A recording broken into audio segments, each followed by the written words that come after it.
Hi hello ನಮಸ್ತೆ, ನಾನು ನಿಮ್ಮ Savita. Welcome back to my YouTube channel. ಎಲ್ಲರೂ ಹೇಗಿದ್ದೀರಾ ಗಾಯ್ಸ್? ಐ ಹೋಪ್ ಭಗವಂತನ ಆಶೀರ್ವಾದದಿಂದ ನೀವೆಲ್ಲ ಚೆನ್ನಾಗಿದ್ದೀರಾ ಅಂತ ನಾನು ಅಂದ್ಕೊಂಡಿದ್ದೇನೆ. ನಾನು ಕೂಡ ನಿಮ್ಮೆಲ್ಲರ ಪ್ರೀತಿ, ವಿಶ್ವಾಸ, ಸಪೋರ್ಟಿಂದ ತುಂಬಾ ಚೆನ್ನಾಗಿದ್ದೇನೆ ಗಾಯ್ಸ್. ಮತ್ತು ಬಿಗ್ ಬಾಸ್ ನೋಡಿ ಏನು ಅನ್ನಿಸ್ತು? ನನಗಂತೂ ಬೆಂಕಿ ಅಂತ ಅನ್ನಿಸ್ತು ಈ ವೀಕು. ಹೌದಾ? ಖಂಡಿತವಾಗಿಯೂ ಟಾಸ್ಕ್ಗಳಂತೂ ಬೆಂಕಿ ಥರ ಇತ್ತು. ಆದರೆ ಎಷ್ಟೊಂದು ಫೇರಾಗಿ ಆಡಿದ್ರು ಅನ್ನೋದಲ್ವಾ ಇಂಪಾರ್ಟೆಂಟ್ ಗಾಯ್ಸ್. ನಿಮಗೇನು ಅನಿಸುತ್ತೆ? ಧ್ರುವಂತ್ ಮತ್ತು ಅಶ್ವಿನಿ ಆಟ. ಧ್ರುವಂತ್ ಓಕೆ, ಧ್ರುವಂತ್ ನಿನಗೊಂದು ನಾನು ಮಾತೇಳ್ತೀನಿ. ಧ್ರುವಂತ್, ಈ ವಾರ ಎಲ್ಲ ನೀನು ನಡ್ಕೊಬಂದೆ ನೋಡು, ಒಂಟಿಯಾಗಿ ಆಟ ಆಡ್ಕೊಂಡು ಬಂದಲ್ಲ ನಿನ್ನ ಪಾಡಿಗೆ, ನೀನು ಸಿಂಗಲ್ಲಾಗಿ ಇದ್ಕೊಂಡು. ಆಯಿತಾ? ಸಿಂಗಲ್ಲಾಗಿ ಅಂದರೆ ಅಶ್ವಿನಿ ಅವ್ರ ಜೊತೆ ಇದ್ದೆ, ಆದರೆ ನಿನ್ನಾಟನ ನೀನು ಆಡಿದೆ ಚೆನ್ನಾಗಿ. ಈ ಥರ ನೀನು ಸ್ಟಾರ್ಟಿಂಗ್ ಇದ್ದಿದ್ರೆ ಎಲ್ಲೋ ಇರ್ತಾ ಇದ್ದೇವೆ ಮಚ್ಚ ನೀನು ಜನಗಳ ದೃಷ್ಟಿಯಲ್ಲಿ. ಎನಿವೇ ಗೈಸ್, ಆದರೂ ಧ್ರುವಂತ ಆಟ ತುಂಬ ಚೆನ್ನಾಗಿತ್ತು, ತುಂಬ ಚೆನ್ನಾಗಿ ಆಡ್ತಾ ಇದ್ದಾನೆ. ಏನು ಮಾಡೋದು, ಅವನ ಅಡುಗೆ ಅವನೇ ಮಾಡಿಕೊಂಡು ತಿನ್ನೋ ವಾರದಲ್ಲಿ ಏನೋ ನಮ್ಮ ಧ್ರುವಂತ ಎಕ್ಸ್ಟ್ರಾ ಏನೋ ಮಿಕ್ಸ್ ಮಾಡಿ ತಿಂತಾ ಇದ್ದಾನೋ ಏನೋ ಗೊತ್ತಿಲ್ಲ. ಸುಮ್ಮನೆ ಜೋಕ್ ಮಾಡಿದೆ ಗೈಸ್, ಯಾಕಂದರೆ ಸೂಪರ್ ಆಗಿದ್ರು ಅಂತ ಆಡ್ತಾ ಇದ್ದಾರೆ. ಆಯಿತಾ? ಸಾರಿ, ಇದ್ದಾನೆ ಅಂತ ಹೇಳಿಬಿಟ್ಟೆ. ಸಾರಿ, ಇದ್ದಾರೆ. ಇನ್ನು ಅಶ್ವಿನಿಗೆ ಅವರಿವರ ಹೆಗಲು ತೋಳು ಸಪೋರ್ಟ್ ಬೇಕೇ ಬೇಕಲ್ವಾ ಮೇಲೆ ಎತ್ತಿ ಹಿಡಿಯೋಕ್ಕೆ. ಯಾಕಂದರೆ ರಾಶಿಕಂಗೆ ನಿನಗೆ ಅವ್ರ ತೊಡೆ ಬೇಕು, ಇವರ ಇದು ಬೇಕು ಅಂತ ಹೇಳಿರೋ ಅಂಥ ಅಶ್ವಿನಿ, ಇವಳು ಸ್ಟಾರ್ಟಿಂಗಿಂದ ಒಬ್ರೊಬ್ರೊಬ್ರೊಬ್ಬರನ್ನ ಜೊತೆಗೆ ಕರ್ಕೊಂಬರೋದೇ ಅಲ್ವಾ ಸಪೋರ್ಟಿಗೆ. ಎಲ್ಲ ಮುಗಿದೋದ್ಮೇಲೆ ಈಗ ಧ್ರುವಂತ್. ಆದರೆ ಧ್ರುವಂತ್ ತುಂಬ ಬುದ್ಧಿವಂತ ಇದ್ದಾನೆ ಅಂತ ನನಗೆ ನಿನ್ನೆ ಗೊತ್ತಾಯಿತು. ನಾನು ಏನಪ್ಪ ಇದು ಈ ಅಪ್ಪ ಎಲ್ಲ ಗೊತ್ತು, ಇವನನ್ನೇ ದೂರ್ಕೊಂಡು ಕೂತಿದ್ರು ಯಾರು, ಜಾನ್ವಿ ಮತ್ತು ಅಶ್ವಿನಿ. ಈ ವಾರ ಇಬ್ಬರೂ ಸಪ್ರೇಟು, ಇಬ್ಬರೂ ಕಂಡ್ರು ಮನೇಲಿರೋರಿಗೆ ಆಗಲ್ಲ. ಇವನ ಪಾಡಿಗೆ ಇವನೊಬ್ಬ ಒಂಟಿ ಆದರೆ ಅಶ್ವಿನಿ ಒಬ್ಬಳು ಒಂಟಿ ಪಿಶಾಚಿ. ಈಗ ಇವರಿಬ್ಬರು ಈಡು ಜೋಡು ಈಗ ಹಿಂಗಾಯ್ತಲ್ಲ ಅಂತ ಅಂದ್ಕೊಂಡಿದ್ದೆ. ಆದರೆ ಧ್ರುವಂತ್ ನಿನ್ನೆ ಕ್ಯಾಮ್ರಾ ಮುಂದೆ ಬಂದು ಒಂದು ಮಾತು ಹೇಳ್ತಾ ಇದ್ರು, ಈ ಅಮ್ಮನ ಡಬಲ್ ಬುದ್ಧಿ ನನಗೆ ಗೊತ್ತಿದೆ, ಇಲ್ಲೊಂದು ಮಾತಾಡಿ ಹೊರಗಡೆ ಹೋದಾಗ ಬೇಕಿದ್ರೆ ಅಲ್ಲೇ ಕಂದ ಅಮ್ಮ ಹೌದಾ ಅಂತ ಮಾತಾಡಿಕೊಂಡು ಇದು ಮಾಡ್ತಾರೆ. ನಾನು ಅದೆಲ್ಲ ನನಗೆ ಗೊತ್ತು, ಹಾಗಂತ ಹೇಳಿಬಿಟ್ಟು ಮನೆಯವರೆಲ್ಲ ಟಾರ್ಗೆಟ್ ಮಾಡ್ತಾ ಇದ್ದಾರೆ. ಮತ್ತು ಇವ್ರ ಜೊತೆ ಸೇರೋಕ್ಕೆ ಯಾರೂ ಇಷ್ಟಪಡ್ತಾ ಇಲ್ಲ. ಹಾಗಾಗಿ ಒಂದು ಹೆಣ್ಣು, ನಾನೊಂದು ತಾಯಿ ಸ್ನಾನ ಕೊಟ್ಟಿದ್ದೀನಿ, ಹಾಗಾಗಿ ತಾಯಿ ನೊಂದ್ಕೊಂಡ್ರೆ ನನಗೆ ನೋವಾಗುತ್ತೆ ಅಂತ ನಾನು ಜೊತೆಗೆ ನಿಲ್ತಾ ಇದ್ದೀನಿ ಅಷ್ಟೇ. ಅದು ಬಿಟ್ಟರೆ ಇನ್ನೇನಿಲ್ಲ ಅಂತ ಹೇಳ್ತಾಯಿದ್ರು. ಅದನ್ನು ಕೇಳುವಾಗ ಖುಷಿಯಾಯಿತು. ನನ್ನ ಆಟ ನಾನು ಆಡ್ತಾ ಇದ್ದೀನಿ, ಇದರಲ್ಲಿ ನನ್ನ ಅವರು ಎತ್ತಿ ಹಿಡಿಯೋದಾಗಲಿ ಬೇರೆದಾಗಲಿ ಏನಿಲ್ಲ, ಇದು ನನ್ನ ಆಟ ಅಂತ ಧ್ರುವಂತ ಹೇಳಿದ್ದು ಕೇಳಿ ತುಂಬ ಖುಷಿಯಾಯಿತು ಗೈಸ್. ಇನ್ನು ಮೊನ್ನೆ ಆಟ ತೆಂಗಿನಕಾಯಿ ಮೂಟೆ ಹೊತ್ಕೊಂಡಿದ್ರು. ಏನು ಅನ್ನಿಸ್ತು? ನಮ್ಮ ಕಾವ್ಯ ಮತ್ತು ಅಶ್ವಿನಿ ಅವರು, ಅದರಲ್ಲಿ ಕಾವ್ಯ ಅಂದಕ್ಕಿಂತ ಎಫರ್ಟ್ ತುಂಬ ಅಶ್ವಿನಿದು. ನನಗೆ ಖುಷಿ ಆಯಿತು, ಒಬ್ಬಳು ವುಮೆನ್ನು ಈ ರೀತಿಯಾಗಿ ಆಟದಲ್ಲಿ ಒಂಟಿಯಾಗಿದ್ದರೂ ಚಾಲೆಂಜ್ ಮಾಡ್ಕೊಂಡು ನಾನು ಒಂಟಿಯಾಗೆ ಗೆಲ್ತೀನಿ ಅಂತ ಚಾಲೆಂಜ್ ಮಾಡ್ಕೊಂಡು ನಿಂತಿರೋ ಅಂಥ ಅಶ್ವಿನಿನ ನೋಡಿ ನಾನು ಒಬ್ಬಳು ಹೆಣ್ಣಾಗಿ, ನಾನೊಬ್ಬಳು ಹೆಂಗಸಾಗಿ ನನಗೆ ತುಂಬ ಖುಷಿ ಆಯಿತು. ಯಾವಾಗಲೂ ಹೇಳ್ತಾ ಇರ್ತಾರೆ ನನಗೆ ಇಷ್ಟು ಏಜ್ ಆಯಿತು ಅಷ್ಟು ಏಜ್ ಆಯಿತು ಅಂತ.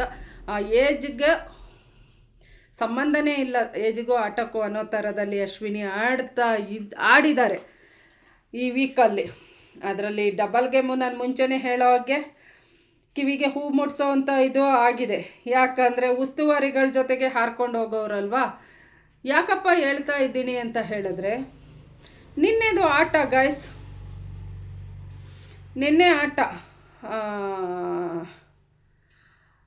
ನೀರೆರ್ಚೋದು ಸೂಪರಾಗಿತ್ತು. ಆದರೆ ಈ ನಮ್ಮ ರಘು ಸರ್ ಮತ್ತು ರಾಶಿಕನ ಪೆದ್ರು ಅನ್ನಬೇಕು ಬುದ್ಧಿವಂತರು ಅನ್ನಬೇಕು ನನಗೆ ಗೊತ್ತಾಗ್ತಾ ಇಲ್ಲ. ಬುದ್ಧಿವಂತರೆ, ಪೆದ್ರು ಅನ್ನೋಕ್ಕೆ ಸಾಧ್ಯ ಇಲ್ಲ.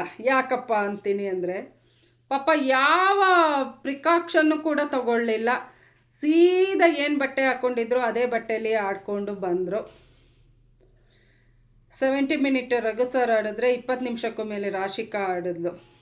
ಆಯಿತಾ. ಆಗ ಅದ್ರ ಮಧ್ಯದಲ್ಲಿ ನಮ್ಮ ಈ ದಗಲ್ಬಾಜಿ ಅಶ್ವಿನಿ, ನಾನು ಗೆದ್ದಿದೆ, ಅದು ಮಾಡಿದೆ, ಇದು ಮಾಡಿದೆ, 70 ಮಿನಿಟ್ ನಾನು ಹಿಡ್ದು ನಿಂತೆ, ಇವ್ರದ್ದೆಲ್ಲ ಟಾರ್ಗೆಟನ್ನು, ಇವ್ರದ್ದು ಆಟದ ರಭಸ, ನೀರಿನ ಹೊಡೆತನ ನಾನು ತಡೆದು ನಿಂತೆ, ನಾನು ಗ್ರೇಟ್ ಅಂತ ಬಾಯ್ ಪಡ್ಕೊಂಡ್ಲಲ್ಲ. ನನಗೆ ದೂರ ಉದ್ದೇಶ ಇಲ್ಲ ಗಾಯ್ಸ್. 70 ಮಿನಿಟ್ ಮೇಲೆ ನಿಂತ್ಕೊಂಡಿದ್ದು ಗ್ರೇಟೇ, ಒಂದು ಹೆಣ್ಣಾಗಿ, ಒಂದು ಹೆಂಗಸಾಗಿ. ಆಯಿತಾ. ಚಿಕ್ಕ ಹುಡುಗಿ ಅಲ್ಲ. ರಾಶಿಕಾನಿಗೂ ಅಶ್ವಿನಿ ಮ್ಯಾಮ್ಗೂ ಕಂಪೇರ್ ಮಾಡಿದ್ರೆ ಡಬಲ್ ಇದೆ ಏಜಲ್ಲಿ. ಈಗ ನನಗೂ ಕೂಡ 40 ಏಜ್ ಆಗಿದೆ. ಆಯಿತಾ. ಸ್ವಲ್ಪ ಮನೆ ಕೆಲಸ ಅದು ಇದು ಮಾಡ್ಕೊಂಡಿರುವಾಗಲೇ ಸುಸ್ತು ಹೊಡೆದೋಗ್ತೀವಿ, ಆಗೋದೇ ಇಲ್ಲ. ಅಯ್ಯೋ ರೆಸ್ಟ್ ಮಾಡೋಣಪ್ಪ, ಆಗೋದೇ ಇಲ್ಲ. ಇತ್ತೀಚೆಗಂತೂ ನಾನು ತುಂಬ ಗಟ್ಟಿ ಇರೋ ಕೆಲಸ ಅಂಥದ್ದೆಲ್ಲ ಮಾಡಲಿಕ್ಕೇ ಹೋಗಲ್ಲ. ಈಗ ಲಾಸ್ಟ್ ವೀಕೆಲ್ಲ ನಿಮಗೆ ಗೊತ್ತಿರೋ ಹಾಗೆ ಗದ್ದೆ ತೋಟದಲ್ಲೆಲ್ಲ ಓಡಾಡ್ಕೊಂಡಿದ್ದೆ. ಮನೆಗೆ ಎಷ್ಟೊತ್ತಿಗೆ ಹೋಗ್ತೀನಪ್ಪ, ಒಂದು ಫ್ರೆಶ್ ಅಪ್ ಆಗಿ ಮಲಗಿಬಿಡೋಣ ಅಂತ ಅನ್ನಿಸ್ತಾ ಇತ್ತು. ಅದು ಏನೋ ಹಿಂದಿನ ಕಾಲದಲ್ಲೆಲ್ಲ ನಮ್ಮಮ್ಮ ಅವರೆಲ್ಲ ಈಗಲೂ ಕೆಲಸ ಮಾಡ್ತಾರೆ, ಸುಸ್ತಾಂತಾರೆ, ಆದರೂ ಬಾಡಿ ಗಟ್ಟಿಯಾಗಿದೆ. ಆದರೆ ನಾವೆಲ್ಲ ಈಗಿನವರಾಗಿರೋದ್ರಿಂದ ಸ್ವಲ್ಪ ಕೂಡ ತಡ್ಕೊಳಕ್ಕಾಗಲ್ಲ. ಬಾಡಿ ಏನಿಲ್ಲ, ನಮಗೆ ಸ್ಪಂದಿಸೋದೇ ಇಲ್ಲ ಅಂತ ಆಗತ್ತೆ. ಅಂಥದ್ರಲ್ಲಿ ಹೇಳಿದ್ದು ನನಗೂ ಕೂಡ ಈ ಥರ ಆಗತ್ತೆ. ಏನಾದರೂ ಒಂದು ಕೆಲಸ ಮಾಡಿದ್ರೆ ಅರ್ಧ ಗಂಟೆ ರೆಸ್ಟ್ ಮಾಡಬೇಕು. ಹಾಗೆ ಅಂಥದ್ರಲ್ಲಿ 70 ನಿಮಿಷಗಳ ಕಾಲ ಹಿಂದೆಯಿಂದನೂ ಫೋರ್ಸ್ ಎಳಿತಾ ಇರುತ್ತೆ. ಮುಂದೆ ಕೂಡ ಹೀಗೆ ಗಟ್ಟಿಯಾಗಿ ಕಂಬನ ಹಿಡ್ಕೊಂಡು ನಿಂತ್ಕೋಬೇಕು. ಆಯಿತಾ. ಶರೀರ ಕೂಡ ಏನೋ ಅವರು ಕಮ್ಮಿ ಇಲ್ಲ, ನಮ್ಮಾಗೇನೆ ಎಲ್ಲ ದೊಡ್ಡ ಶರೀರ, ಎತ್ತರ ಇದ್ದಾರೆ, ದಪ್ಪಕ್ಕೂ ಇದ್ದಾರೆ, ಎಲ್ಲ ಇದ್ದಾರೆ. ನಿಂತರು. ತುಂಬ ಖುಷಿ ಆಯಿತು ನನಗೆ. ತುಂಬ ಯಬ್ಬ ಏನು ಸ್ಟ್ರೆಂತ್ ಅಪ್ಪ, ಗ್ರೇಟ್ ಅಶ್ವಿನಿ, ಗ್ರೇಟ್ ಅಂತ ತುಂಬ ನನಗೆ ಕೂತ್ಕೊಂಡಾಗ ಅವಳು ಇಷ್ಟು ದಿನ ಮಾಡಿದ್ಲಲ್ಲ ಕಿತಾಪತಿ, ತರಲೆಗಳು, ಅದು ಇದು ಹಿಂಸೆ, ಅವಳ ಅಹಂ ಗತ್ತು, ಅದೆಲ್ಲ ನಾನೇ ಅವಳಿಗೆ ಉಗಿದು ಉಪ್ಪಿನಕಾಯಿ ಹಾಕಿದ್ದೀನಿ ಎಷ್ಟೋ ಸಲ. ಆದರೆ ಈಗ ನಿನ್ನೆ ಮೊನ್ನೆ ಆಡಿದ್ದ ಟಾಸ್ಕನ್ನು ನೋಡಿ ನನಗೆ ಟಾಸ್ಕ್ ವಿಷಯದಲ್ಲಿ, ನಾನು ಅವರ ಬೇರೆ ವಿಷಯದಲ್ಲಿ ನಾನು ಯಾವತ್ತೂ ಅಶ್ವಿನಿಗೆ ನಾನು ಸಪೋರ್ಟ್ ಮಾಡಲ್ಲ. ಆ ಅಮ್ಮನ ಮನಸ್ಥಿತಿನೇ ಸರಿ ಇಲ್ಲ, ಅವಳೇ ಸರಿ ಇಲ್ಲ, ಅವಳ ವ್ಯಕ್ತಿತ್ವನೇ ಸರಿ ಇಲ್ಲ ಅನ್ನೋದು ನನಗೂ ಗೊತ್ತು, ನಿಮ್ಮೆಲ್ಲರಿಗೂ ಗೊತ್ತು. ಆದರೆ ಟಾಸ್ಕ್ ಆಡಿದ್ದ ರೀತಿ ನನಗೆ ನಿಜವಾಗಿ ಆಶ್ಚರ್ಯ ಆಯಿತು ಗಾಯ್ಸ್. ಖುಷಿ ಆಯಿತು, ಪ್ರೌಡ್ ಫೀಲ್ ಆಯಿತು. ಯಪ್ಪ ಏನು ಗಟ್ಟಿಗಿತ್ತೀಯಪ್ಪ ಈ ಅಮ್ಮ. ನಾವಾದರೆ ಹಳ್ಳಿಯವರು ಬಿಡಿ, ಏನೋ ಒಂಥರ ಅದು ಇದು ಮನೆ ಕೆಲಸಗಳು ಅಂದ್ಕೊಂಡು ಒಂದು ಸ್ವಲ್ಪ ಸ್ಟ್ರಾಂಗ್ ಆದರೂ ಇರ್ತೀವಿ. ಅವ್ರು ಸಿಟಿ ಚೆನ್ನಾಗಿ ಒಳ್ಳೆ ಇದರಲ್ಲಿ ಬೆಳೆದು ಬಂದಿರೋರು, ಏನೋ ಕೆಲಸ ಅಂತೂ ಏನೂ ಮಾಡಿರಲ್ಲ. ಅಂಥದ್ರಲ್ಲಿ ಟಾಸ್ಕ್ಗಳನ್ನ ಹಾಗೆ ಎಲ್ಲ ಚಾಲೆಂಜಾಗಿ ತಗೋತಾ ಇರೋದು ನೋಡಿಬಿಟ್ಟೆ ಧ್ರುವಂತ ಜೊತೆ ನಿಂತ್ಕೊಂಡು ಖುಷಿ ಆಯಿತು. ಆದರೆ ಆ ಖುಷಿ ಹೆಚ್ಚಿಗೆ ಕಾಲ ಉಳಿಲಿಲ್ಲ ನನಗೆ. ಯಾಕಂತ ಕೇಳ್ತೀರಾ? ನೀವು ನೋಡಿರ್ತೀರ, ನಿನ್ನೆ ಆಟ ನೀರು ಹೊಡಿಬೇಕು ನಿಂತ್ಕೊಂಡಾಗ, ಆ ಆಟದಲ್ಲಿ ಈ ನಾನು ಮುಂಚೆ ಹೇಳಿದ್ನಲ್ಲ, ರಘು ಮತ್ತು ರಾಶಿಕನ ಪೆದ್ರು ಅನ್ಬೇಕಾ ಬುದ್ಧಿವಂತರು ಅನ್ಬೇಕಾ, ಟಾಸ್ಕ್ ಸ್ಟಾರ್ಟ್ ಆದ ತಕ್ಷಣ ಇಬ್ಬರು ಹೋಗಿ ನಿಂತರು. ಈ ಅಮ್ಮ ಈ ಧ್ರುವಂತನ ಕರ್ಕೊಂಡು ಅಡುಗೆ ಮನೇಲಿ ಎಷ್ಟು ಎಣ್ಣೆ ಇದೆ, ಎಣ್ಣೆ, ಬಾತ್ರೂಮ್ ಕ್ಲೀನರು, ಪೇಸ್ಟ್, ಶ್ಯಾಂಪು, ಆಮೇಲೆ ವಾಷಿಂಗ್ ಪೌಡರು, ತುಪ್ಪ ಎಲ್ಲ ಮಿಕ್ಸ್ ಮಾಡಿ ಕಲಸಿ ಇದು ಮಾಡಿ ಕಾಲಿಗೆ ಹಾಕೋದು, ತಲೆ ಮೇಲೆ ಹಾಕೋದು. ಅಲ್ಲಿ ಬುಕ್ಸಲ್ಲಿ ಟಾಸ್ಕ್ ಸ್ಟಾರ್ಟ್ ಆಗೋಕ್ಕೂ ಮುಂಚೆ ಬರೆದಿದೆ, ಕೆಮಿಕಲ್ ಸ್ಕಿನ್ನಿಗಾಗಲಿ ಕಣ್ಣಿಗಾಗಲಿ ಹೆಲ್ತಿಗೆ ಎಫೆಕ್ಟ್ ಆಗೋವಂಥ ವಸ್ತುಗಳನ್ನು ಬಳಕೆ ಮಾಡಬಾರ್ದು ಅಂತ. ಆಯಿತಾ. ಅದು ಗೊತ್ತಿದ್ದು, ಅದು ಇದು ಮಾಡಿದ್ದು ಮಾಡಬಾರ್ದು ಅಂತ ಗೊತ್ತಿದ್ದು ಕೂಡ ಆಯಿತಾ, ತಗೊಬಂದು ಎಲ್ಲ ಹಾಕಿ ಹಾಕಿ ಹಾಕಿ ತುಪ್ಪ ಎಣ್ಣೆ ಎಲ್ಲ ಸುರಿದ್ರೆ ಕೈಯೂ ಸ್ಟ್ರೆಂತ್ ಹೋಗುತ್ತೆ, ಹಿಡ್ಕೊಳಕ್ಕಾಗಲ್ಲ, ಮತ್ತು ಕಾಲೂ ಇದಾಗತ್ತೆ ಅಲ್ವಾ. ಆ ಥರ ಮಾಡಿದ್ಲು. ಅದಾದಮೇಲೆ ಲಾಸ್ಟಲ್ಲಿ 70 ಮಿನಿಟ್ ಕಂಪ್ಲೀಟ್ ಮಾಡೋದು ಅಷ್ಟು ಈಸಿ ಟಾಸ್ಕ್ ಅಲ್ಲ ನೆನ್ನೆ ಕೊಟ್ಟಿದ್ದು guys. Plastic cover, dustbin covers ತೊಡಸ್ಕೊಂಡು ಅದ್ರ ಮೇಲೆ 2-3 ಬಟ್ಟೆ ಹಾಕ್ಕೊಂಡು ಜಾಕೆಟ್ ಹಾಕ್ಕೊಂಡು, ಜಾಕೆಟ್ ಒಳಗೆ ಎಷ್ಟು ತುಂಬ್ಕೊಳ್ಳೋಕ್ಕಾಗತ್ತೆ ಬಟ್ಟೆಗಳನ್ನ ಅಷ್ಟು ತುಂಬಿಕೊಂಡು ನಿಂತರು ಆಡೋಕ್ಕೆ. ಆ ಥರ ನಿಂತರೆ ಅಶ್ವಿನಿ ಅಲ್ಲ, ಪುಟಾಣಿ ರಕ್ಷಿತ ಕೂಡ 1 ಗಂಟೆವರೆಗೆ ನಿಲ್ತಾಳೆ. ಆಯಿತಾ. ಸಣ್ಣ ಮಕ್ಕಳು ನಿಲ್ತಾರೆ ಆ ಥರ ಎಲ್ಲ ಮಾಡಿಕೊಂಡು ನಿಂತರೆ. ಇದೇ ಬುದ್ಧಿನ ಈಗ ರಘು ಸರ್ ನೋಡಿ, ಅವರು ಎಂಥ ಒಳ್ಳೊಳ್ಳೆ ಟಾಸ್ಕಲ್ಲಿ ಆಡೋದವರು, ಬಾಡಿ ಬಿಲ್ಡರ್ ಅವರು, ಆಯಿತಾ. ಅವ್ರ ಶರೀರನ ಎಷ್ಟೊಂದು ದಂಡಿಸಿರ್ತಾರೆ, ಅವರಿಗೆ ಆಗಿಲ್ಲ 70 ನಿಮಿಷದ ಮೇಲೆ, ಯಾಕೆ ಹಾಗೆ ನಿಂತಿದ್ರು, ಆಯಿತಾ. ಇವರು ಕೂಡ ಹಾಗೆ ಎಲ್ಲ ಬುದ್ಧಿ ಉಪಯೋಗಿಸಿ ಮಾಡ್ಕೊಂಡಿದ್ದಿದ್ರೆ ಆಟ ಆಡೋಕ್ಕೂ ಮುಂಚೆ ಹೀಗಿರಲಿಲ್ಲ. ಮತ್ತು ಇನ್ನೊಂದೇನು ಮಾಡಿದ್ಲು ಅಶ್ವಿನಿ, ಅಬ್ಸರ್ವ್ ಮಾಡಿದ್ರಾ ಗೈಸ್ ನೀವು? ಯಾಕೆ ಅಶ್ವಿನಿನ ಯಾವಾಗಲೂ ದೂರ್ತೀರಾ, ನಿಮಗೆ ಕಂಡ್ರೆ ಆಗಲ್ಲ, ನಿಮಗೆ ಹೊಟ್ಟೆ ಉರಿ, ಅದು ಇದು ಅಂತ ಹೇಳ್ತಾರೆ ಕೆಲವರು, ಕಮೆಂಟಲ್ಲಿ ತಿಳಿಸ್ತಾರೆ. ಈ shampoo, washing powder, bathroom cleaner, ಅದು ಇದು ಏನೇನೋ ಡಬ್ಬಗಳೆಲ್ಲ ತಗೊಂಡ್ರಲ್ವಾ. ಆದರೆ ನೆಕ್ಸ್ಟ್ ಟಾಸ್ಕ್ಗೆ ಇವರು ಇದೇ ಮಾಡ್ತಾರೆ ಅಂತ ಹೇಳಿಬಿಟ್ಟು ಏನು ಮಾಡಿದ್ರು, ಎಲ್ಲನೂ ಫ್ಲವರ್ ಪಾಟಿಂದೆ ಡಸ್ಟ್ಬಿನ್ ಹತ್ರ ಮತ್ತು ಇವ್ರದ್ದು ಬಟ್ಟೆ ಎಲ್ಲ ಇಟ್ಕೊಳ್ಳೋ ಕಾಟಡಿ ಎಲ್ಲ ಮುಚ್ಚಿಟ್ರು. ಲಾಸ್ಟಿಗೆ ಇವರು ರಾಶಿಕಾ ಮತ್ತು ರಘು ಸರ್ ಇವ್ರ ಮೇಲೆ ಟಾಸ್ಕ್ ಮಾಡುವಾಗ ಅಲ್ಲಿ ಇವ್ರ ಕೈಗೆ ಏನೂ ಸಿಗ್ತಾನೇ ಇರಲಿಲ್ಲ. ಫಸ್ಟ್ ಆಫ್ ಆಲ್ ಇದ್ರೂ ಎಲ್ಲ ಖಾಲಿಯಾಗಿದ್ದು ಅಲ್ಪ ಸ್ವಲ್ಪ ಸಿಗ್ತಾ ಇತ್ತು. ಮತ್ತು ಅವರು ಗಿಲ್ಲಿ ಮಧ್ಯ ಟಾಂಟ್ ಕೊಡ್ತಾ ಇದ್ದ, ಇಷ್ಟೊತ್ತಾಯಿತು ಬರಲೇ ಇಲ್ಲ. ಧ್ರುವಂತ್ ಆರಾಮಾಗಿ ಸೋಫಾಲಿ ಕೂತ್ಕೊಂಡಿದ್ದಾನೆ. ಯಾಕೆ ಕೂತ್ಕೊಂಡಿದ್ದಾರೆ? ಇವನು ಇಲ್ಲಿ ಕೂತ್ಕೊಂಡಾಗ ಅವರು ನೆಕ್ಸ್ಟಿಗೆ ರೆಡಿ ಆಗ್ತಿದ್ರು, ಎಲ್ಲ ಬಚ್ಚಿಟ್ಟು ಮಾಡಿ. ಆಪಲ್ ಕೂಡ ಬಚ್ಚಿಟ್ಟ ಮಾರಾಯ, ಆಯಿತಾ, ತಿನ್ನೋಕೇನೋ ಇರಬಾರ್ದು ಅಂತ ಅಲ್ಲ ಹೇಳೋದು. ಆ ಥರ ನನಗೆ ಯಾಕೋ ಇದು ನಿಯತ್ತಾಗಿ ಗೆದ್ದಿದ್ದಾಟ ಅಲ್ಲ. ಇದನ್ನೆಲ್ಲ ಅಬ್ಸರ್ವ್ ಮಾಡಬೇಕಾಗಿದ್ದು ಯಾರು? ಉಸ್ತುವಾರಿ ಈ ಧನುಷ್. ಇವನು 2ನೇ ಸಲ ಕ್ಯಾಪ್ಟನ್ ಆದ ತಕ್ಷಣ ಇವನು ಎಲ್ಲ ಕೆಳಗಿರೋದು ತಲೆ ಮೇಲೆ ಹೋಗಿದೆ ಅನಿಸುತ್ತೆ. ಆದರೆ ಇವನೊಂಥರ ನರಿ ಬುದ್ಧಿ, ಅವನು ಮೇಲೆ ಒಳ್ಳೆ ಒಂಥರ ತೋರಿಸ್ಕೊಳ್ತಾನೆ, ಒಳಗಡೆ ನರಿ ಬುದ್ಧಿನೇ ಇರೋದು ಧನುಷ್ಗೆ, ಆಯಿತಾ. ಇಲ್ಲ ಅಂತ ಹೇಳಿದ್ರೆ ಇವನು ಬಟ್ಟೆ ಹಾಕೊಂಡಾಗ ಅಬ್ಸರ್ವ್ ಮಾಡ್ಬೋದಿತ್ತು. ಇವನು ಅಷ್ಟಷ್ಟು ನಿಮಿಷ ಇವನು ಕಣ್ಣು ಮುಂದೆ ಬಿಚ್ಚಿದ್ರು ತಾನೆ, ಆಗ ಇವನು ಒಂದ್ಸಲ ಮುಖನ ಮೇಲೆ ಎತ್ತಿ ನಿಂತ್ಕೋಬೇಕು, ತಲೆ ತಗ್ಗಿಸ್ಬಾರ್ದು. ಅದಕ್ಕೆ 5 ಮಿನಿಟ್ ಲೆಸ್ ಮಾಡ್ದ ಅಲ್ಲ. ಹೀಗೆ ಬಟ್ಟೆಗಳನ್ನೆಲ್ಲ ಈ ಥರ ಹಾಕೊಂಡು ಹಿಂಗೆ ನಿಂತಿದ್ದಾರೆ ಅನ್ನುವಾಗಲೂ ಲೆಸ್ ಮಾಡ್ಬೋದಾಗಿತ್ತು, ಇಲ್ಲ ಟೈ ಆಗ್ತಾಯಿತ್ತು ಟಾಸ್ಕು. ಇದನ್ನು big boss Sudeep sir observe ಮಾಡಲಿ. ಇಲ್ಲ ಅಂತ ಹೇಳಿದ್ರೆ ಬಿಗ್ ಬಾಸ್ ಅವರು ಅಶ್ವಿನಿನ ಗೆಲ್ಲಿಸಲೇಬೇಕು ಅಂತ ಏನಾದರೂ ಪಣ ತೊಟ್ಬಿಟ್ಟಿದ್ದಾರಾ ಏನೋ ಗೊತ್ತಿಲ್ಲ ಗೈಸ್, ಗೊತ್ತಾಗ್ತಾ ಇಲ್ಲ ಏನು ಅಂತ ಹೇಳಿಬಿಟ್ಟು. ನನಗೇನೋ ಹಾಗನ್ನಿಸ್ತು.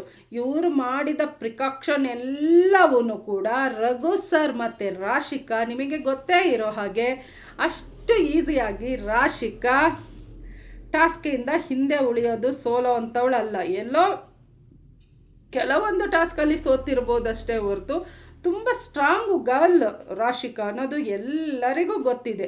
ಈ ಅಮ್ಮ ಇಷ್ಟೆಲ್ಲ ಮಾಡಿಕೊಂಡು ಆಮೇಲೆ ಇನ್ನೊಂದು ಟಾಸ್ಕಲ್ಲಿ ಹಗ್ಗದಲ್ಲಿ ಬಕೆಟ್ ಇಟ್ಕೊಂಡು ಕೆಸರು ಮಣ್ಣು ಉಂಡೆ ಮಾಡಿ ಎಸೆಯೋದು. ಧನುಷು ಉಸ್ತುವಾರಿ ತಾನೆ, ಅವ್ನು ಚೆನ್ನಾಗಿ ಅಬ್ಸರ್ವ್ ಮಾಡಬೇಕಲ್ವ. ಎಸೆಯುವಾಗ 2 ಟೈಮ್ ಇವಳು ಅದನ್ನೇ ಜಗ್ಗಬಾರ್ದು, ಯಾವ ಇದರಲ್ಲಿದೆ ಅಷ್ಟರಲ್ಲೇ ಇರಬೇಕು, ಕೆಳಗೂ ಬಿಡಬಾರ್ದು, ಮೇಲೆ ಎಳಿಬಾರ್ದು ಅಂತ ಇದೆ. 2 ಟೈಮ್ ನಾನು ನನ್ನ ಕಣ್ಣಿಗೆ ಮಂಜು ಬಂದಿಲ್ಲ, ಇದು ಕವುದಿಲ್ಲ ಮುಸುಕು, ಆಯಿತಾ. ನಾನು ನೋಡಿದ್ದೀನಿ 2 ಟೈಮ್ ಅವರು ಮೇಲಕ್ಕೆ ಎಳೆದ್ರು ಹಗ್ಗನ. ಆಗ ಆಟದಿಂದ ಹೊರಗೆ ನಿಲ್ಲಿಸ್ಬೋದಾಗಿತ್ತು ಅಲ್ಲ. ಆಟದಲ್ಲೇನು ಅವಳು ಗೆಲ್ಲಿಲ್ಲ ಬಿಡಿ, ಆಯಿತಾ. ಇನ್ನು ನಿಮಗೇನು ಅನ್ನಿಸ್ತು ಈ ವಾರದ ಆಟ? ಮತ್ತು ಎಲ್ಲರೂ ಹೇಳ್ತಾರೆ ನೀವು ಗಿಲ್ಲಿಗೆ ಸಪೋರ್ಟ್ ಮಾಡೋದು, ನೀವು ಗಿಲ್ಲಿ ಏನು ಮಾಡಲ್ಲ, ಅದು ಮಾಡಲ್ಲ. ಈ ವಿಡಿಯೋದಲ್ಲಿ ನನಗೆ ಗಿಲ್ಲಿ ಬಗ್ಗೆ ವಿಷಯಗಳೇ ಇಲ್ಲ. ಗಿಲ್ಲಿದು ಕಾಮಿಡಿ ಒಂದೇ ಕಾಣಿಸ್ತು. ಆ ಥರ ಮಾಡೋಣ, ಈ ಥರ ಮಾಡೋ ಅಂದಿದ್ದು ಮಾಡ್ದ ಅಷ್ಟೇ. ಎಲ್ಲ ಫಿಸಿಕಲ್ ಟಾಸ್ಕಲ್ಲೂ ಗಿಲ್ಲಿ ಆಡೋಕ್ಕಾಗಲ್ಲ, ಅದೊಂದು ನಮಗೆ ಗೊತ್ತಿದೆ. ಆದರೆ ನಾನು ಆಗೋದೇ ಇಲ್ಲ ಅಂತ ಮೂಲೆಯಲ್ಲಿ ಗಿಲ್ಲಿ ಕೂತಿಲ್ಲ, ಟ್ರೈ ಮಾಡಿದ್ದಾನೆ. ಗಿಲ್ಲಿ ವಿಷಯ ಅಲ್ಲ ಇವತ್ತಿನ ವಿಡಿಯೋ, ಗಿಲ್ಲಿ ವಿಷಯನೇ ಅಲ್ಲ. ನನಗೆ ಈ ವಿಷಯಗಳನ್ನ ಎಲ್ಲ ಏನು ಸೋಷಿಯಲ್ ಮೀಡಿಯಾದಲ್ಲೆಲ್ಲ ಏನು ಪೋಸ್ ಕೊಡ್ತಿದ್ದಾರೆ ಕೆಲವರು. ವೋಟಿಂಗ್ ಲೈನ್ ಓಪನ್ ಆಗಿದೆ, ಅಶ್ವಿನಿ ವಿನ್ನರ್ ವಿನ್ನೇ ಮಾಡಿಬಿಟ್ಟಿದ್ದಾರಪ್ಪ.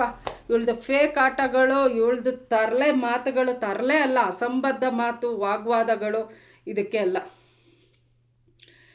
ಆಮೇಲೆ ಗಾಯ್ಸ್, ನಮ್ಮ ಕಾವ್ಯ ಬಕೆಟ್ ಕಾವ್ಯ ಅಂತ ಇಡೋಕ್ಕೆ ಚೆನ್ನಾಗಿದೆ ಅವಳಿಗೆ ಹೆಸರು. ಕರೆಕ್ಟಾಗಿ ಇಷ್ಟ ಇಲ್ಲದೇ ಇರೋ ಇಷ್ಟದಿಂದ ಅಶ್ವಿನಿ ಅವ್ರ ಜೊತೆಗೆ ಸೇರ್ಕೊಬಿಟ್ಟು ಆಡಿದ್ರ ಫಲವಾಗಿ ಬಕೆಟು ಕೊಟ್ಟಿದ್ರು. ಕರೆಕ್ಟಾಗಿ ಕೈ ಮುಕ್ಕೊಂಡು ಎಲ್ಲರಿಗೂ ಬಕೆಟ್ ಹಿಡಿದ್ಬಿಟ್ಟು ಕ್ಯಾಪ್ಟನ್ಸಿ ಟಿಕೆಟ್ ತಗೊಳ್ಳೋಕ್ಕೆ ಕಾರಣ ಆದ್ಲು ಬಕೆಟ್. ಮತ್ತು ಗಿಲ್ಲಿ ಜೊತೆ ಈಗ ಎಲ್ಲೆಲ್ಲೋ ಒಂದೊಂದು ಮಾತು ಆಯಿತಾ. ಗಿಲ್ಲಿ ಈ ಪೆದ್ದ ಗಿಲ್ಲಿ ಅರ್ಥ ಮಾಡ್ಕೋಬೇಕು. ಸ್ಟಾರ್ಟಿಂಗಿಂದ ಇಲ್ಲಿವರೆಗೂ ಕರ್ಕೊಬಂದ ಆಯಿತಾ. ಕರ್ಕೊಬಂದ ಈಗ ಇವನು ಹೀಗೆ ಕೂರಕ್ಕಾಯ್ತು, ಇವಳು ಬಕೆಟ್ ಹಿಡ್ಕೊಂಡೇ ಟಿಕೆಟ್ ತಗೊಳಕ್ಕಾಯ್ತು. ಅದಕ್ಕೆ ಎಲ್ಲರೂ ಗಿಲ್ಲಿ ಅಂತ ಅಲ್ಲ, ನಾವು ಕೂಡ ಎಲ್ಲರೂ ಬುದ್ಧಿವಂತರಾಗಬೇಕು ಕೆಲವೊಂದು ವಿಷಯಗಳಲ್ಲಿ ಆಯಿತಾ. ನಾವು ಬದುಕೋದನ್ನು ನೋಡಬೇಕು, ನಾವು ಉದ್ಧಾರ ಆಗೋದನ್ನು ನೋಡಬೇಕು, ನಾವು ಚೆನ್ನಾಗಿರೋದನ್ನು ನೋಡಬೇಕು, ಆಮೇಲೆ ಕೈ ಎತ್ತೋಕ್ಕೆ ನೋಡಬೇಕು ಬೇರೆಯವ್ರನ್ನ. ನಮ್ಮದೇ ಅಳ್ಳಾಡ್ತಾ ಇದೆ ಅನ್ನುವಾಗ ನಾವು ಸಪೋರ್ಟ್ ಮಾಡ್ಕೊಂಡು ಹೋದರೆ ಒಳ್ಳೆ ಮಾತಿಗೆ ಮರಳಾಗಿ ನಮ್ಮನ್ನು ತುಣಿತಾರೆ ಅನ್ನೋದಕ್ಕೆ ಕಾವ್ಯನೇ ಸಾಕ್ಷಿ ಗಾಯ್ಸ್. ಏನಂತೀರ? ಯಾಕಪ್ಪ ಅಂತ ಹೇಳಿದ್ರೆ ಮನೆ ಮಂದಿ ಎಲ್ಲ ಕಾವ್ಯ ಗಿಲ್ಲಿ ಬಗ್ಗೆ ಏನೇನೋ ಮಾತಾಡಿದ್ರು, ಆದರೆ ಗಿಲ್ಲಿ ಎಲ್ಲೂ ತಲೆ ಕೆಡಿಸ್ಕೊಳ್ಳಲಿಲ್ಲ, ಎಲ್ಲೂ ನಾಮಿನೇಟ್ ಆಗೋಕ್ಕೆ ಬಿಡದೆ ಕಾಪಾಡ್ಕೊಬಂದ ಆಯಿತಾ. ಈಗ ಯಾರೋ 3 ಜನ ಏನೋ ಮಾತಾಡ್ತಾರೆ ಅಂತ ಹೇಳಿಬಿಟ್ಟು ಈಗ ಗಿಲ್ಲಿನೇ ಬಿಟ್ಟಾಕೋದ್ಲು ಇವಳು, ಮಾತೇ ಇಲ್ಲದೆ ಕೂತಿದ್ದಾಳೆ 3 ಜನರು. ಮತ್ತು ಧನುಷ್ ಜೊತೆ ನಗಾಡ್ಕೊಂಡು ಮಾತಾಡೋದು. ನಾನು ಬೇರೆ ಸಂಬಂಧ ಬೇರೆದು ಅಂತ ಹೇಳ್ತಾ ಇಲ್ಲ ಗಾಯ್ಸ್. ಇವರು ಒಳ್ಳೆ ಫ್ರೆಂಡ್ಶಿಪ್ಪೇ ಒಳ್ಳೆ ಇದೇ ಆಗಿದ್ದರೆ ನಮಗೆ ಸಪೋರ್ಟ್ ಬಂದಿದ್ದಾರೆ. ಇಲ್ಲಿವರೆಗೆ ನಾವು ಬಂದು ನಿಂತಿದ್ದೀವಿ ಅಂತ ಒಬ್ರಿಗೊಬ್ರು ಸಪೋರ್ಟಿವ್ ಆಗಿ ನಿಲ್ಲಬೇಕು. 1000 ಮಾತು ಬರಲಿ, ಏನೇನು ಬರಲಿ, ನಾವು ಕರೆಕ್ಟಾಗಿದ್ದೀವಿ ಅಂದರೆ 4 ಮಂದಿಗೆ ತಲೆ ಕೆಡಿಸ್ಕೊಳ್ಳೋ ನೆಸೆಸಿಟಿ ಇಲ್ಲ. ಏನಂತೀರಾ? ನಮ್ಮ ಧ್ರುವಂತ್ ಬಗ್ಗೆ ಮಾತಾಡಲೇಬೇಕು ಗೈಸ್. ಒಂಥರ ನನಗೆ ಧ್ರುವಂತ್ ಹೆಂಗೆ ಕಾಣಿಸ್ತಾ ಇದ್ದಾನೆ ಈ ಸಲ ಮನೆಯಲ್ಲಿ ಅಂದರೆ ಗಾಯ್ಸ್, ನಮ್ಮ ಕಡೆ ಎಲ್ಲ ತೋಟ ಎಲ್ಲ ಜಾಸ್ತಿ ಇರೋದ್ರಿಂದ ಒಂದೊಂದು ಸಲ ಕೆಲವೊಂದು ಸೀಸನಲ್ಲಿ ಆನೆಗಳು ಬಂದುಬಿಡುತ್ತೆ ಆಯಿತಾ. ಆ ಆನೆಗಳು ಬರೋ ಟೈಮಲ್ಲಿ ಕೆಲವೊಂದು ಸಲ ಒಂಟಿ ಸಲಗ ಬರುತ್ತೆ, ಒಂಟಿಯಾಗಿ ಪುಂಡಾಣೆ ಅಂತ ಹೇಳ್ತಾರೆ, ಪುಂಡಾಟಗಳನ್ನ ಆಡ್ಕೊಂಡು ದಾರಿ ತಪ್ಪಿ ಗುಂಪಿಂದ ತಪ್ಪಿಸ್ಕೊಂಡು ಬಂದುಬಿಡುತ್ತೆ. ಇದು ಗುಂಪಿಂದ ಬಂದಿಲ್ಲ, ಸ್ಟಾರ್ಟಿಂಗಿಂದ ಒಂಟಿನೇ. ಒಂದೇ ಒಂದು ಖುಷಿ ಪಡೋವಂಥ ವಿಷಯ ಏನಂದರೆ, ಏನೇ ಆಗಲಿ ಎಂತೆ ಆಗಲಿ ಮನೆಗೆ ಓಡೋಗ್ತೀನಿ ಅಂತ ಕೂತಿದ್ದಂಥ ಧ್ರುವಂತು ಚಿತ್ರಾನ್ನ ಬೂಂದಿ ಮೊಸರನ್ನ ಥರ ಟಾಸ್ಕನ್ನು ಕಂಪ್ಲೀಟ್ ಮಾಡ್ತಿದ್ದಾನೆ.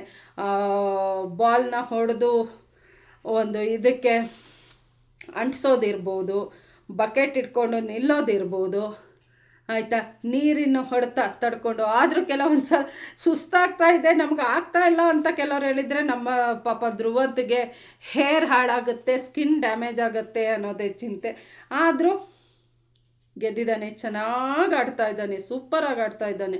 ಅದಕ್ಕೆ ನಾನು ಹೇಳಿದ್ದು, ಈಗ ತೋರಿಸ್ತಾ ಇರೋ ಆಟನ ಸ್ಟಾರ್ಟಿಂಗಿಂದನೇ ಬಂದಿದ್ದಿದ್ರೆ ನಿಜವಾಗಿ ಎಲ್ಲೋ ನಿಲ್ಬೋದಿತ್ತು. ರಘು ಸರ್ ಅವರಿಗೆ ಕರೆಕ್ಟಾಗಿ ಇದು ಕೊಡೋದು. ನಾನು ಫಸ್ಟು ಧನುಷ್ ಚೆನ್ನಾಗಿ ಆಡ್ತಾನೆ, ಧನುಷ್ ಟಾಸ್ಕ್ಗಳನ್ನ ನಾನು ನೋಡಿದ್ದೀನಲ್ವಾ, ಚೆನ್ನಾಗಿ ಆಡ್ತಾನೆ. ಈಗ ಧನುಷ್ ಇದಕ್ಕೆ ಧ್ರುವಂತು ಸೇರ್ಕೊತಾನೆ ನನ್ನ ಪ್ರಕಾರ.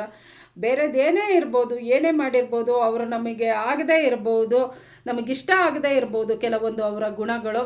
ಹಾಗಂತ ಹೇಳಿಬಿಟ್ಟು ಅವರು ಆಡಿರೋ ಆಟ, ಅವ್ರು ಹಾಕಿರೋ ಎಫರ್ಟನ್ನು ನಾವು ಕೀಳಾಗಿ ನೋಡೋದು ತಪ್ಪಾಗತ್ತೆ ಅಲ್ವಾ ಗೈಸ್? ನೀವೇನು ಹೇಳ್ತೀರಾ? ನನಗಂತೂ ಇಷ್ಟ ಆಯಿತು, ಸಖತ್ತಾಗಿ ಆಡ್ತಾ ಇದ್ದಾನೆ. ಇವತ್ತು ಪ್ರೋಮೋದಲ್ಲಿ ಹತ್ಕೊಂಡಿದೆ ನಮ್ಮ ಕಳ್ಳಿ ಅಶ್ವಿನಿಗೂ. ಯಾಕಂದರೆ ಇವಳು ಬುದ್ಧಿ ಅಷ್ಟೇ, ಇವಳದಿಷ್ಟೇ, ಇವಳು ಕೆಲಸ ಆಗೋವರೆಗೆ ಅಷ್ಟೇ. ಮತ್ತು ಯಾರೋ ಏನೋ ಇವಳಿಗೆ ಬೇಕಾಗಿಲ್ಲ, ಯಾರೂ ಬೇಡ, ಇವಳದು ಅಷ್ಟೇ ಹಣೆ ಬರ ಆಯಿತಾ. ಇವಳು ಹಣೆ ಬರ ನೋಡಿನೇ ಲಾಸ್ಟಿಗೆ ಎಲ್ಲರೂ ಹೋಗಿ ಬಾರೆ ಅಮ್ಮ ಅಪ್ಪ ಅಂದ್ಕೊಂಡು ಮಾತಾಡೋಕ್ಕೆ ಟ್ರೈ ಮಾಡಿದ್ದಲ್ಲ, ಅನ್ನಿಸ್ಕೊಂಡಿದ್ದು ಇವಳು ಹಿಂಗೆ ಆಡಿನೇ ಆಯಿತಾ. ಆ ರಾಶಿಕಾ, ನೀನು 100 ಪಿಕ್ಚರ್ ಮಾಡಿದ್ದೀಯಾ ಅಂತೀಯಕ್ಕೆ ಯಾರು 4 ಜನಕ್ಕೆ ಕರೆಕ್ಟಾಗಿ ಗೊತ್ತಿಲ್ಲ ಅಂತ ಓಪನ್ ಸ್ಟೇಟ್ಮೆಂಟ್ ಕೊಡ್ತಾಳೆ. ಆ ರಾಶಿಕಂಗೆ ಹೋಗ್ತಾಳೆ, ನೀನು ಅಂಥವಳು ಇಂಥವಳು ಡಬಲ್ ಇದು ಅಂತಾಳೆ. ಇವಳು ವಯಸ್ಸು, ಇವಳು ಇದು ಹಬ್ಬ ಮಾತು ನನಗೆ ಆಗೋದೇ ಇಲ್ಲ ಅಂತ ಹೇಳಿಬಿಟ್ಟು ಆಟ ಆಡಿದ್ದನ್ನು ನಾವು ಇದು ಮಾಡೋದು ಬೇಡ ಗೈಸ್. ಆಟ ಆಡಿದ್ದಾಳೆ ಎಫರ್ಟಾಗಿ, ಬುದ್ಧಿಗಳು ಸರಿ ಇಲ್ಲ ಆದರೂ ಟಾಸ್ಕ್ ವಿಷಯದಲ್ಲಿ ಸೂಪರಾಗಿ ಆಟ ಆಡಿದ್ದಾಳೆ. ಮತ್ತು ಇವರು ಪ್ಲಾಸ್ಟಿಕ್ ಎಲ್ಲ ತೊಡಸ್ಕೊಂಡು ಕೆಮಿಕಲ್ ವಸ್ತುಗಳನ್ನ ಎಲ್ಲ ಬಳಸ್ಕೊಂಡು ಟಾಸ್ಕ್ ಆಡಿ ಗೆದ್ದಿದ್ದು ನನಗೆ ಸರಿ ಅಂತ ಅನಿಸಲ್ಲ. ಇನ್ನೊಂದು ಸಲ ಯೋಚನೆ ಮಾಡಬೇಕು ಅಂದರೆ ಅವ್ರ ಥರ ಬುದ್ಧಿವಂತರಾಗಿದ್ದರೆ ಇವರು ಮಾಡ್ಬೋದಿತ್ತು. ಇಲ್ಲ ಬೇಡ ನಾವು ನಿಯತ್ತಾಗಿ ಆಡೋಣ ಅಂತ ಆಟ ಆಡಿರ್ಬೋದು ರಘು ಸರ್ ಮತ್ತು ರಾಶಿಕಾ ಅಲ್ವಾ ಗೈಸ್. ಕಮ್ಮಿ ಸಮಯದಲ್ಲಿ ಆಟ ಆಡಿದ್ರೂ ನಿಯತ್ತಾಗಿ ಆಡಿದ್ದಾರೆ, ಜನ ಮೆಚ್ಚೋ ಥರ ಆಡಿದ್ದಾರೆ. ಇವರು ತುಂಬ ಲಾಂಗ್ ಟೈಮ್ ತೊಗೊಂಡು ನಿಂತ್ಕೊಂಡು ಅಷ್ಟೊತ್ತು ಆಟ ಆಡಿ ಗೆದ್ದಿದ್ರು ಮೋಸದಿಂದ ಗೆದ್ದಿರೋದು.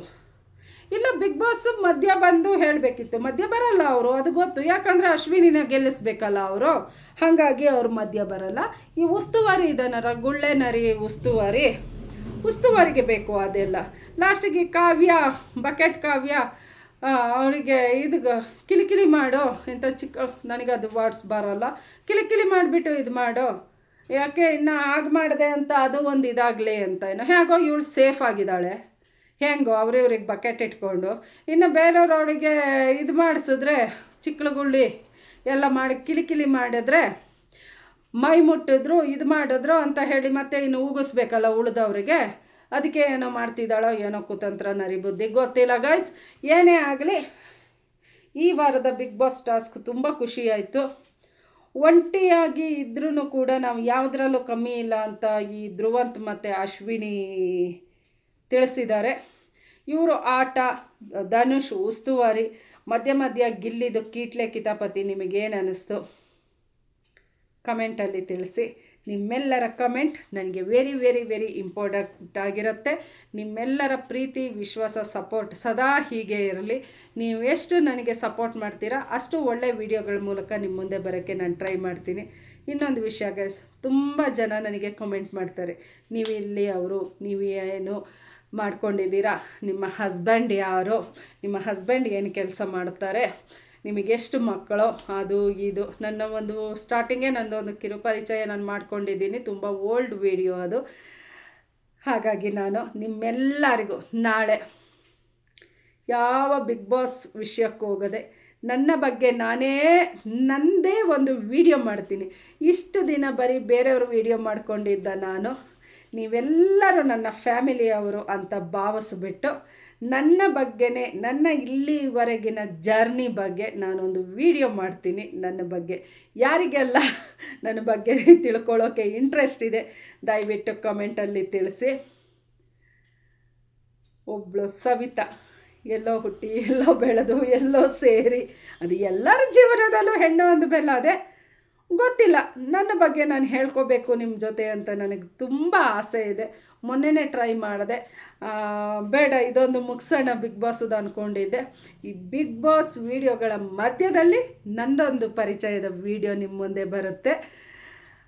ನಾನು ಕೂಡ ನಿಮ್ಮ ಜೊತೆ ನನ್ನ ಬಗ್ಗೆ ಎಲ್ಲ ಶೇರ್ ಮಾಡ್ಕೊಳ್ಳೋಕ್ಕೆ ತುಂಬ ಕಾತರಳಾಗಿದ್ದೀನಿ.